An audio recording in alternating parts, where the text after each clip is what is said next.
तो बच्चों आइए रिजिड बॉडी के डेफिनेशन को थोड़ा और बेहतर तरीके से समझने के लिए एक क्वेश्चन करते हैं। मान लीजिए कि हमारे पास एक रिजिड बॉडी है, ठीक है, ये एक किसी भी आर्बिट्ररी शेप का एक ऑब्जेक्ट है और इसमें बहुत सारे पॉइंट्स हैं।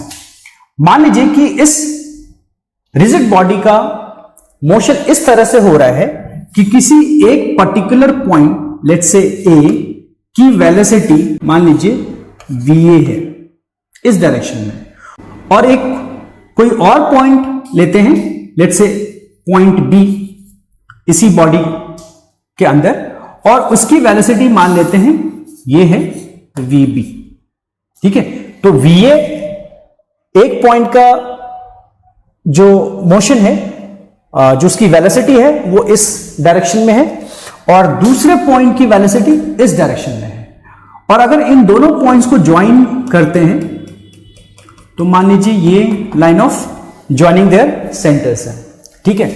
और सपोज करते हैं कि ये एंगल अल्फा है, जो वेलोसिटी और द पार्टिकल ए जो ए बी लाइन को ज्वाइन करने वाली लाइन के साथ जो एंगल बना रहा है वो अल्फा है, और vb यानी कि वेलोसिटी ऑफ पार्टिकल b इस ए बी लाइन के साथ एंगल बना रहे हैं वो है बीटा। तो क्या आप बता सकते हो कि va एंड vb में क्या रिलेशन है? जरा सोचो।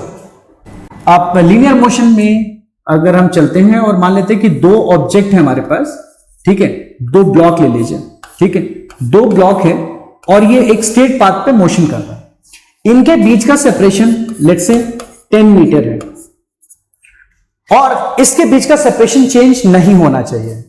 तो इसके लिए क्या जरूरी है कि अगर ये 5 मीटर पर सेकेंड की स्पीड से इस डायरेक्शन में जाए तो इस पार्टिकल को भी 5 मीटर पर सेकेंड की स्पीड से जाना होगा, तभी इनके बीच का सेपरेशन 10 मीटर मेंटेन रहेगा। कहने का मतलब यह है कि relative velocity along this direction must be 0, यानी कि velocity of b minus velocity of a along the line joining their centers must be 0। तो रिलेटिव वेलोसिटी 0 होनी चाहिए, तभी सेपरेशन कांस्टेंट रहेगा, सेपरेशन फिक्स्ड रहेगा। अदरवाइज वो सेपरेट भी हो सकते हैं और उनके बीच का गैप जो डिस्टेंस है वो कम भी हो सकता है। तो इसी फंडे को यूज करेंगे यहां पे, और va का अगर एक कंपोनेंट इस डायरेक्शन में लें तो वो क्या होगा va cos ऑफ अल्फा, और अगर vb का यही इसी डायरेक्शन में अगर कंपोनेंट लें तो क्या होगा vb cos बीटा। अब b इस डायरेक्शन में vb cos बीटा के स्पीड के साथ मूव कर रहा है और a particle va cos alpha के स्पीड के साथ इसी डायरेक्शन में मूव कर रहा है। तो इन दोनों का रिलेटिव वेलोसिटी क्या होनी चाहिए? 0, बिकॉज इनके बीच का सेपरेशन कभी नहीं बदलता क्योंकि ये रिजिड बॉडी है, ठीक है। तो डेफिनेशन यही कहता है कि रिजिड बॉडी के बीच में रिजिड बॉडी के अंदर कोई भी दो पॉइंट्स के बीच का गैप नहीं बदलना चाहिए, यानी कि relative velocity along the line joining their centre must be 0। तो रिलेटिव वेलोसिटी कैसे लिखेंगे? Velocity of b with respect to a is velocity of b minus velocity of a, but किसके along the line joining their centres, यानी कि along ab। इस case में ab के along relative velocity 0 होनी चाहिए। तो मैं vb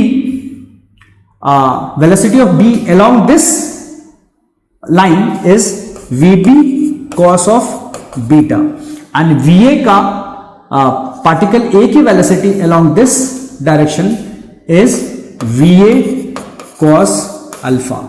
तो ये हमारा रिलेटिव वेलोसिटी हो गया, velocity of b with respect to a along AB, ठीक है, एंड इट मस्ट बी 0।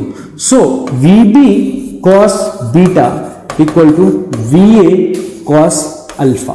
तो इस तरह से हम लोग यहां पे ये कह सकते हैं कि दोनों वेलोसिटीज और एंगल के बीच में यहां पे ये रिलेशन होगा क्योंकि ये एक रिजिड बॉडी है।